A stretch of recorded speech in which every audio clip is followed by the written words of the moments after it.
Bienvenue sur Manipura, un podcast de développement spirituel qui s'adresse à vous si vous souhaitez vous reconnecter à votre plein pouvoir en prenant confiance en vos capacités et en étant aligné avec vous-même et l'univers, vers une sphère émotionnelle et mentale équilibrée et un ego sain. Je suis Amba, yoga thérapeute, énergéticienne, astrologue et ma mission est de vous aider à développer toutes les ressources déjà en vous. À travers des outils comme l'astral yoga, l'énergétique et l'écrit-thérapie, mon objectif est de vous rendre acteur de votre mieux-être et indépendant sur le chemin de votre spiritualité. Je vous souhaite une excellente écoute.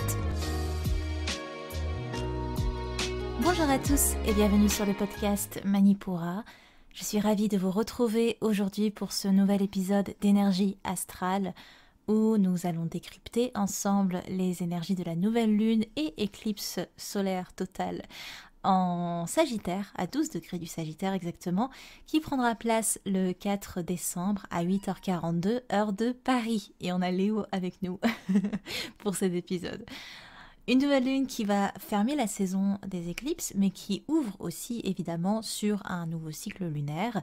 Et c'est pour ça que c'est une période importante que j'ai choisie pour le lancement de ma formation de praticien énergéticien. Je vous en parle un petit peu plus à la fin de ce podcast. Avant de commencer, je vous lis un avis qui m'a été laissé par Lucas suite à un soin énergétique. Lucas qui dit « Très belle expérience avec Amba qui a su me comprendre sans qu'on ait échangé en amont. Très admirable, merci encore pour tes mots et toutes ces belles énergies. » Merci à toi Lucas. Et comme Lucas, n'hésitez pas à me laisser un petit avis sur Apple Podcast, 5 étoiles, ça fait toujours plaisir. En tout cas, je suis ravie, vous êtes de plus en plus nombreux à faire appel à mes services avec ces fêtes qui arrivent. Et c'est toujours un plaisir de passer du podcast à vous, tout simplement, vous rencontrer vos expériences, vous accompagner sur des problématiques, des cheminements de vie. C'est toujours hyper passionnant. On est parti pour les énergies de notre nouvelle lune en Sagittaire. Cette nouvelle lune, elle va nous permettre de viser haut, après les tréfonds, les méandres de la saison Scorpion. C'est une nouvelle lune qui va nous pousser réellement à sortir de notre zone de confort, qu'on le veuille ou non d'ailleurs, et que ce soit motivant ou plombant, on n'a pas le choix, on va être chamboulé. Mais quand même, le ciel est assez clément, je tiens à le dire, c'est pas, les choses se font de manière assez fluide et c'est assez logique, on va dire, au niveau énergétique, vu la tournure que prend les choses. Les énergies ne sont pas dans une sorte de rupture. C'est vraiment un flot continu qui suit sa progression, tout simplement. C'est une lune d'ouverture à nos ambitions. On n'est non pas invité à juste rêver, mais à concrétiser, à mettre en action des pratiques, des paroles qui vont servir nos aspirations. On est dans l'alignement, tout simplement. On en a déjà parlé sur ce podcast. On est dans la quête d'un idéal en Sagittaire. C'est l'archétype du centaure, le Sagittaire, un archétype qui est ancré dans la matière avec le corps de cheval et profondément tourné vers le céleste avec sa flèche enflammée. Ce sont des énergies qui nous amènent à être décidés, à être déterminés, à se lever pour ce en quoi on croit, mais qui nous enseignent aussi à voir plus loin que le bout de notre nez. Ce sont des énergies profondément positives, si on prend cette poussée énergétique comme étant une aide plutôt qu'un chamboulement. Justement, on est quand même avec Jupiter. C'est une planète qui nous pousse à oser l'abondance dans chaque chose. Ça peut nous pousser à des excès aussi, mais en tout cas à ouvrir les bras grands pour recevoir.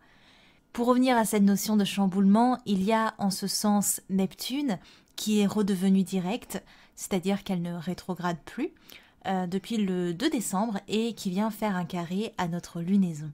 Ça s'inscrit comme l'idée d'une prise de conscience qui nous est limite imposée, que le flou qui régnait jusqu'alors et qui suffisait pour certaines personnes qui ne savaient pas trop où elles allaient mais n'avaient pas trop envie de se poser des questions non plus, tout d'un coup on commence réellement à distinguer l'horizon et voir exactement vers où on va, vers où on se dirige et à nous de voir si ça nous va ou pas.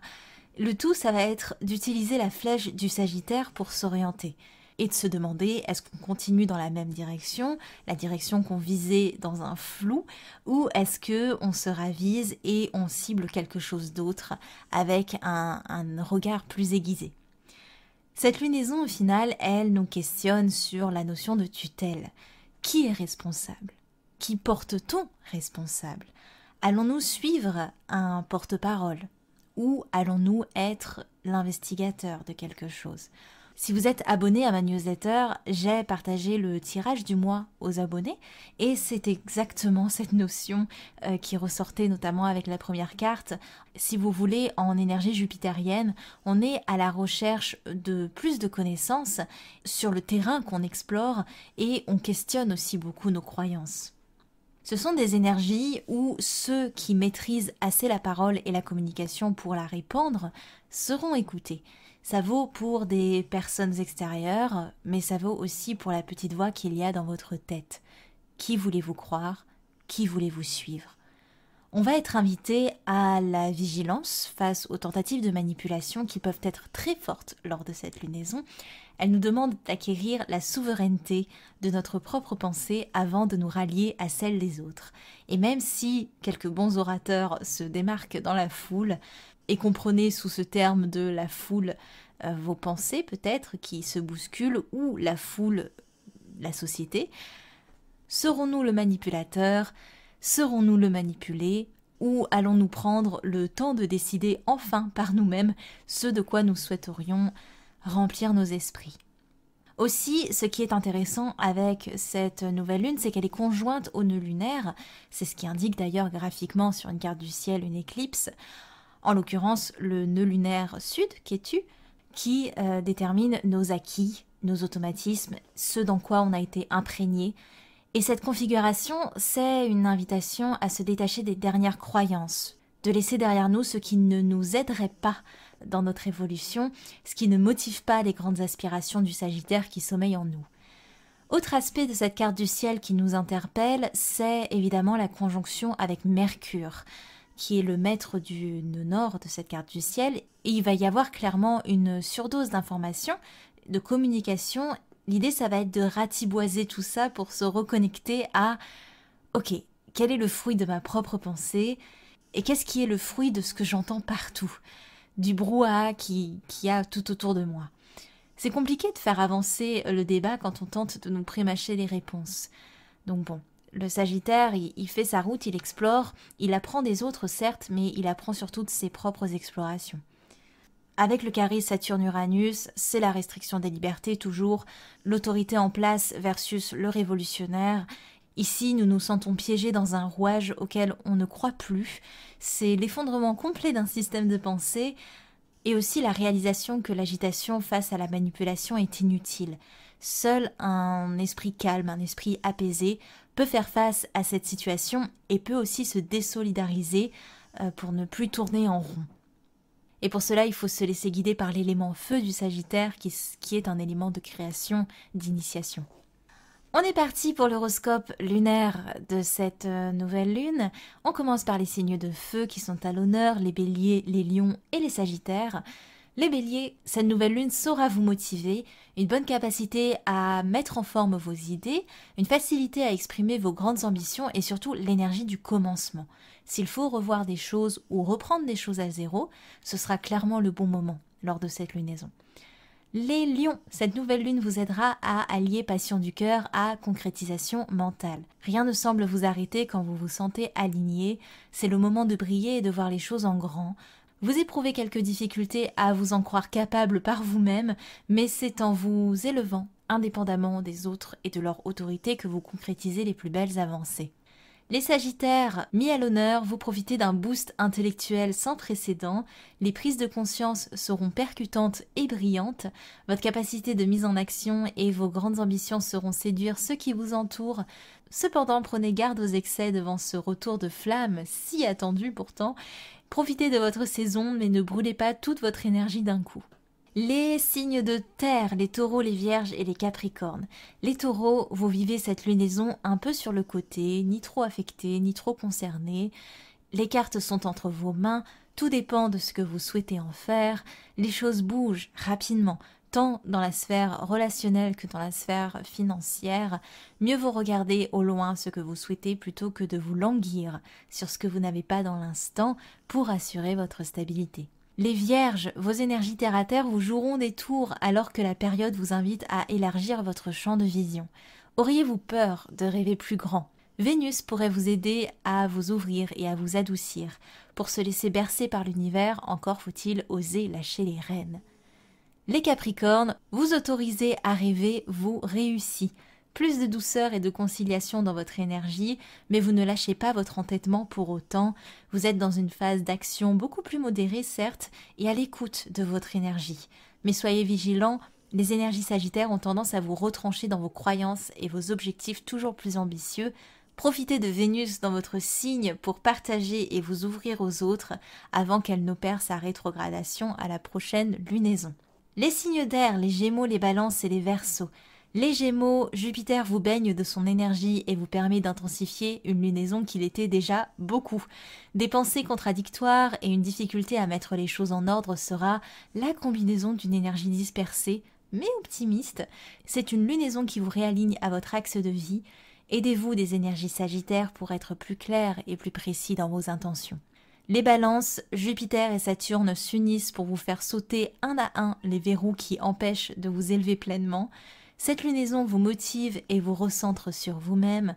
Vous êtes invité à vous hisser vers votre idéal. Pour cela, il y aura certes quelques blocages en rappel, mais vous avez toute l'énergie et l'ouverture nécessaires pour les dépasser. Une belle sortie de zone de confort. Les Verseaux, comme tous les signes d'air, cette lunaison vous est profitable. Visez haut et croire profondément en vos inspirations, ça vous connaît. Il y a certes encore quelques peurs liées à votre besoin de sécurité, mais vous êtes plus à même de vous raisonner en ce moment. Malgré l'impression de faire un pas en avant pour 2 pas en arrière, vous êtes tout de même dans une période de prise de position. Les signes d'eau à présent, les cancers, les scorpions et les poissons. Les cancers, une lunaison qui vous oblige à sortir de vos retranchements. Cela peut prendre le pas sur votre émotionnel, mais aussi sur votre envie de changer de décor. Vous sentez votre esprit moins brouillon, mais aussi plus déterminé. C'est une bonne période pour passer à l'action, surtout si elle est motivée par des rêves et le désir de stimuler ou d'alléger le quotidien. Les Scorpions, la période est mouvementée et très intense. Attention aux excès en tout genre et à ne pas vous prendre pour un surhomme en essayant de mettre en place 1001 choses à la fois.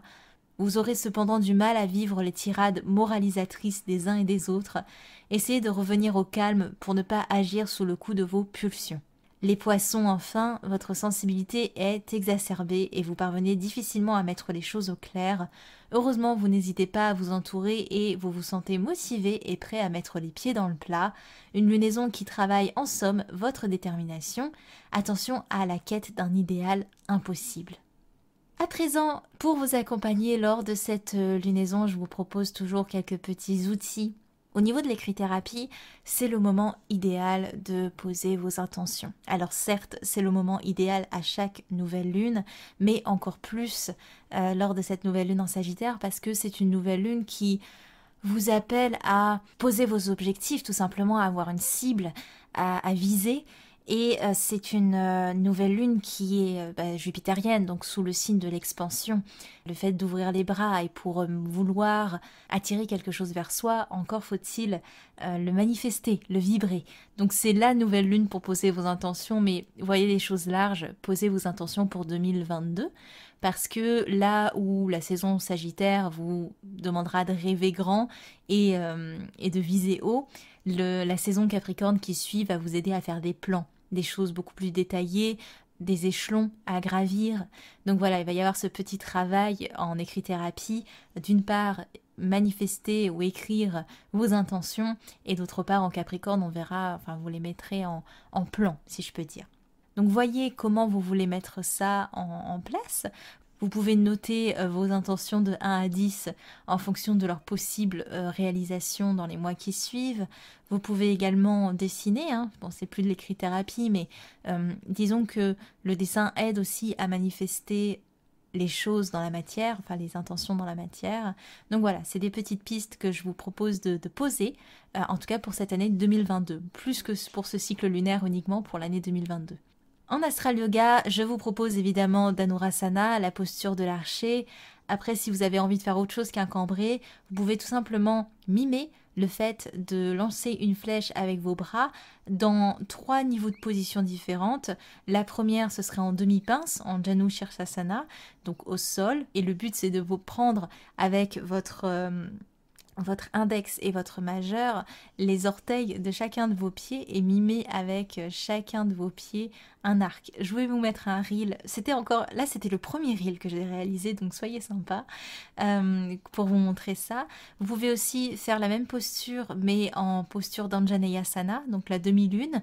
Au lieu d'avoir vos mains en mudra, de mettre vos mains comme si vous tirez votre flèche imaginaire. Ou encore, troisième possibilité, de le faire en posture du coureur. Et même chose avec vos mains, de lancer votre flèche imaginaire. Je vous mets le reel dans les liens, dans les notes de l'épisode.